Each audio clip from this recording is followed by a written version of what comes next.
Well, hello and welcome to this video. Do you have a website for your art business, but you find that you're just not getting the visitors, or if they are turning up, they're just not buying anything? Well, don't panic, you are not alone, I can assure you. In this video, I'm going to be sharing the 10 big art website mistakes that you can make and how to start fixing them. So make sure you stay right to the end for that big list of solutions and practical steps that you can get started with straight away. Now, in an earlier video entitled Where to Sell Your Art in 2024 that I'll put a card to up here that you can maybe watch next if you haven't seen it, I talked about various ways to sell your art, both online and off, and some of the benefits of using third-party websites when you're first starting out. However, once you are up and running with your art business, you definitely want to build your own kind of online hub or art website. Now, in case we haven't met, I'm Sophie, artist coach and entrepreneur, helping artists just like you to make more sales by building a profitable art business. And if you want more tips and tricks on how to build that art business, then you're definitely in the right place. Make sure to hit the subscribe button so that you don't miss out on future videos. Let's dive into those biggest art website mistakes you can make. Hopefully you've got a pen and paper ready because yes, like I said, there are 10 of them. So in no particular order, I feel.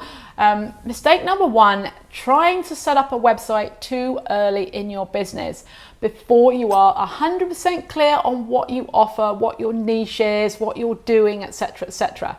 So as I just mentioned earlier, when you're very, very first starting out, sometimes it's great just to use someone else's online kind of gallery while you're still figuring things out. And right at the very, very beginning, you probably don't need any online presence in terms of a website at all, maybe just some social media. So I think one of the biggest mistakes I see is like, okay, my God, I'm starting a business, I need a website now, but you haven't actually got any relevant content to put on it. And maybe you're still working out what niche you're in, or you're still working out your art or what it is that you offer. And so when people go to a website like that, it just looks really unprofessional and it's kind of not how you want to be perceived, right? Number two big art website mistake, and that is trying to do it yourself if it's not your skill set. And yeah, I hear you, lots of people are saying, yes, but Sophie, I can't afford someone else to do it. And I'm just going to say to you, probably can't afford a load of people to land on an unprofessional looking site and go, this is definitely not for me. I don't understand where anything is. This doesn't look great. I'm leaving. So this is going to be hard to hear, and I'm saying it with lots of love, but the difference between a professionally designed site and a do-it-yourself site is really obvious. And, you know, they say you have 3 seconds to make a first impression. I think online it's more like a fraction of a second. Your ideal customer is going to land on that website of yours, and they need to be convinced to stay immediately or they are gone, right? If they land on that homepage, there's a giant big image, writing that's submerged into the image you can't read, no obvious buttons to click, not clear whether it's actually what they're looking for, things not quite working at the bottom, fonts, and all of these things I've seen, by the way, one font over there, another font there, different colored thing here, something link that doesn't work, they are gone. They're gone and they're never coming back. So it really, really is important that, that you do this, right? So if you, for example, you decided you wanted to have a studio built in your back garden and you're not a builder, would you A, go and just buy some wooden bricks and hope you can kind of make a building that sort of looks like that? You know, you played with Lego as a child or as an adult and you know roughly how to build a studio, you need some walls and a roof, it's all going to be fine. Or would you go and get somebody who was professional and knew what they were doing? It's kind of the same with the website, all right? So please, please, please, you know, park it as a project if you haven't got the money to do it. And what you need to do is go and find other ways to sell your work, save the money over here until you've got the pot of money to invest in getting your website built. Because I have seen so many websites online that just are not doing your art any favors, right? You might have beautiful art and it's encased in a really unprofessional website. Like I said, this is really said with love. It might be hard words for a lot of people, and I'm sure I'm going to get all the comments below, but that's what I truly believe. If you're building a business, you want to be professional from the get-go. Don't do DIY things you can't do, right? If you can't do accounts, you don't do those yourself, you find an accountant. This is what building a business is all about. And we need to embrace the fact that there are other people out there, thank goodness, who have the skills that we don't have. you're a phenomenal painter or sculptor or photographer or whatever it is that you do. Let someone else build the website that really shows off what it is you have to offer. Number 3, big art website mistake, and that is leaving it half finished. You can sort of see this fits in with doing it yourself. So here's what happens when you do it yourself. You find a website platform, and maybe because somebody said this one's quite good, you've put a little bit in, you've gone, okay, this is exciting, because it's exciting if you're going to do it yourself. Exciting, you open the thing up, you don't really know how anything works, you go, okay, here's an image that goes in there, here's a few other images, I see a shop, that's great, I can put that in there, put that, and you start to plug in the bits that you can see how to do, right? Hands up and put in the comments if this is you. You write a little bit of some words here because it's okay, you can come back later. The website goes live and it looks like that. I think you've probably gathered from number 2 what I'm going to say. Unprofessional, customers are going to leave, no sales. So if you are going to do it yourself, but I really pray that you don't, if you're going to get someone else to do it, it's going to get finished, right? It's going to get completed. So number 3 is not relevant because it needs to be finished. There's nothing worse than landing on a half-built website. If it's half-built, or you're not ready to publish it, it needs to have a sort of splash page that says website coming soon. Again, this is not great. Maybe a week or 2, but not any longer because people will go, and off they go. All right, art mistake number, where are we? 4, huge images on the home page with no writing. No message of who you are, what you offer, and to whom, i.e. your niche statement. So I've seen this a lot. People think it's great. It's a big, nice, big website. I'm just going to have a big image sitting on the front of the page here. There's a couple of problems with this. Number 1 is you need writing on the home page in order for Google to understand what your website is about and list it appropriately and show it to people who might be interested when they start searching.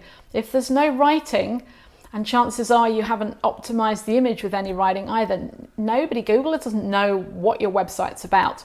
But not only that, it doesn't look great, right? You have to realize that when people land on a website on a laptop, for example, or a computer, there's that piece that we call above the fold. That's the bit that shows right there. Before people are even prepared to scroll, this bit's got to grab them. So sure, have a banner image that's right across, but make sure you can see the menu and you can see the next options before people scroll. Something like 2 or 3 boxes that take them clearly somewhere else. All right, so having the home page as a giant image is not a great thing. It doesn't look great on a mobile either.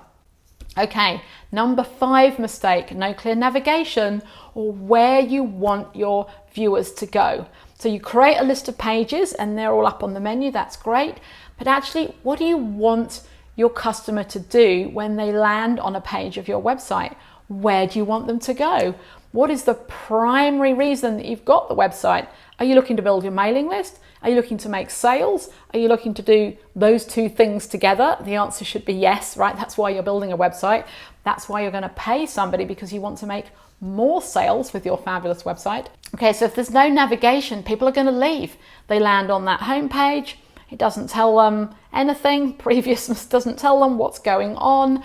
Now they don't know where they're supposed to go. Not everybody's going to go and find your menu and click. Some people just want to be told, you know, there's a clear call to action, right? Do this first. Okay, great. I'm going over here. Brilliant. This is the information I needed. So you need to think about, where do you want people to go when they land on your website? Number 6, no option to join the mailing list. So you've invested in someone to build your beautiful website. And by the way, if you do that, they're going to say to you, hey, we need the opt-in. So it's kind of a little bit, these 2 things probably are sort of sitting next to each other.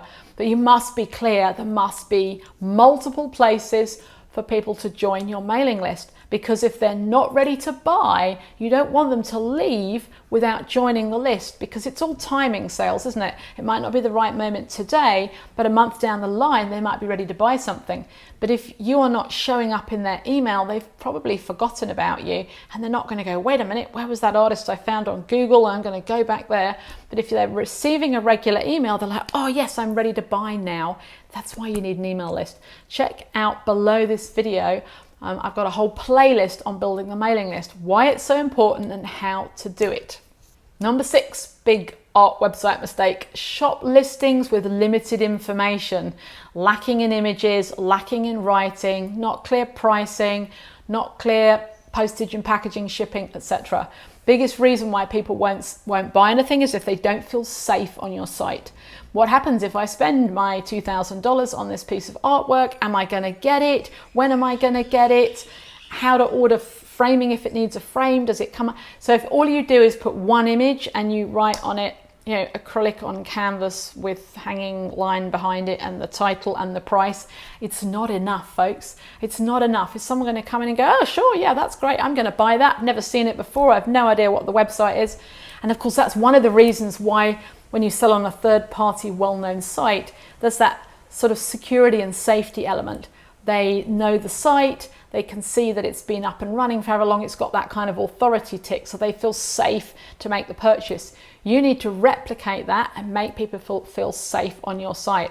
Lots of images. How's it going to look? If it's original art, lots of images, front, back, sides, how it's going to look in the house, maybe the sizing, if it's going to have frames, clear information of how they can order a frame. Where do you deliver to? What's the expected time? Can they get an express delivery? What courier do you use? What happens if they get it and they don't like it? Do you know, are they prepared to send it back? Everything they could possibly think of needs to be added to each listing. And I hear you go, oh, yes, it's laborious. But you know what? Once you've done that listing once, it sits up there ready for somebody to make a sale. And it's perhaps, you might say, a lot easier than standing at an art fair or standing somewhere to try and have that conversation over and over again. You've only got to do it once. And once you've got a template, you can pretty much swap out the information. Okay, mistake number 8, bright colored fonts and a lack of kind of overall branding. Now, again, once you choose a professional website person, then you're going to have a brand and you're going to have a look and fonts, and it's all going to be clear and very professional. But this is one of the biggest mistakes people make, is like, as creatives, we love color, right? Let's put color here and color there and color there everywhere. But actually, there are colors that don't work well on the web, and I'm not techie at all, but I just, I gather and absorb information like a sponge.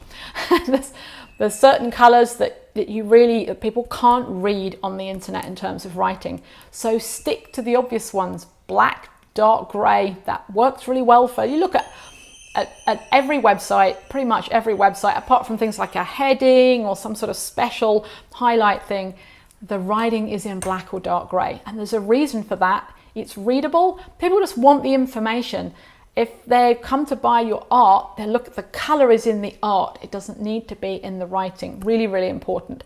And also, no clear branding, things all over the place, takes us back. No professional look. People are not going to feel safe and secure to hand over the money, and they're going to leave. Number 9 mistake. And my notes say, way. Too many things going on. No clear niche. Jack of all trades. I do this and this and this and this and this, all of the things.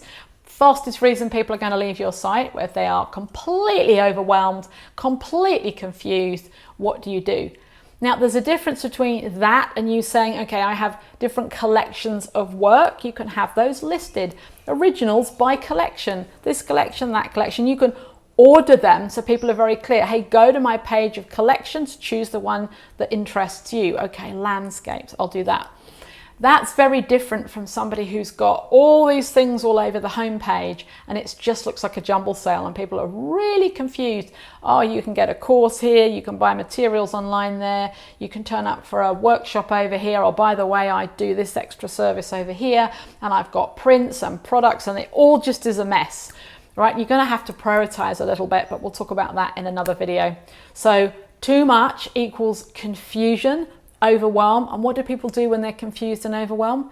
They run for the door, right? They're gone. So if they land on your site and they can't immediately see, they'll be like, what? Too much going on. I don't know what that's all about. I'm out of here.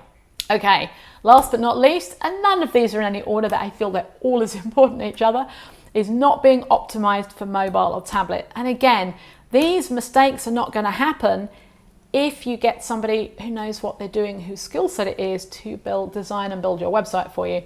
But if you've gone down the DIY route, then you may not have realized that you need to optimize it for mobile. So if somebody puts your website into mobile, it's going to look different. It's going to try and squish things, squash things. And it doesn't matter. You use a template that says, hey, it optimizes it. It will do to a certain point, but you have to go in and make it work. Make the choices of things that you perhaps have to move around or sort of lose altogether for the mobile version. If it doesn't look good, let's face it, about 60%, I believe, of people search for things on their phone rather than on their laptop. That's a big percentage of people that you're going to lose if they put in the website and it's like, well, an image off to the side, things that just doesn't work, right? So that's, again, a huge mistake. Now, as you can see, there's a lot of things you want to avoid. So what should you be doing instead, I hear you cry? So here's a list of solutions. You see why staying to this bit was important? You didn't want to leave earlier on in the video, right? Let me know in the comments that you're at the solution point. Just go, I love solutions. I'm ready for solutions in the comment. All right, you can just go hashtag solutions if you want. Okay, the first thing that you can do, take the time to fully research the type of website that you like and want. Because when you do work with somebody, they might ask you, well, what sites do you like? And you go, I don't know. So you want to do that research. Number two, you want to research the keywords your audience might use to find your content, because it's really important that those keywords are in your writing, in the images, in that, well, the website person will know how to do that, but it's optimized. The website would be optimized for what we call SEO, search engine optimization. Without that, you might just float out in the ether and never be found. Number three, really carve out some dedicated time to write captivating copy, gather your images, write out your listing content and all the info for each item, create any more images that you need for the listings or for other pages on the website, and save it all into a dedicated folder. Right? Really, really important. And you might need to carve out 2, 3, 4, 5, 6, maybe a week. You might need to say, do you know what, for this week, and you might take yourself somewhere. Here's a great idea. If you can, just go, do you know what, I'm going to find an Airbnb somewhere. It might even just go half an hour away from home, somewhere away from everyday kind of distractions. Take yourself away for a week and go, I'm going to gather everything I need for the website, put it all in a folder. And then you're going to find a website designer to work with so you can get a great site built. Then your job is going to focus on driving traffic to that website and making sales. And luckily, if you just wait a couple more videos, if you're watching this at the time of shooting, there is a traffic to the website video coming. If you're watching later in the proceedings or later in the time, then just check out below, because I'll have the website playlist, or there'll be the links to the videos you need below here. So really the most important thing is, as you can see, is get organized, carve out the time, do the research, gather everything that you need, find a professional whose skill set it is to do that for you, and then you just got to focus on sending people, and you will want to do that because you'll be going, oh, I love my site, look at my site. But you know, the reason you don't send traffic to your existing site is if you feel a little bit of shame. You're like, oh, it's not great, it's not finished, I don't want to send anyone there, it's not ready. I've heard this so many times. I'm not going to send anyone to the I still just need to, there's a page missing, this isn't working, that says it's coming soon. That's why you're not going to send anybody there. I wouldn't either. All right, I hope this has inspired you to take a long, hard look at your own site if you've got one already. Carve out the time that you need to get yours as glowingly wonderful as you possibly can. Now I have a website resource, or a couple of resources, listed below this video. So if you want to check those out, please do. And don't forget to watch this little short video on the pros and cons if you haven't already, just in case you're unclear as to why you should be doing this, why you should have your own website. Check that video out. Thank you so much for watching this one. Don't forget to do the hashtag solutions or I love solutions in the comments, and I'll see you on the next one. All right, keep creative. Take care. Bye.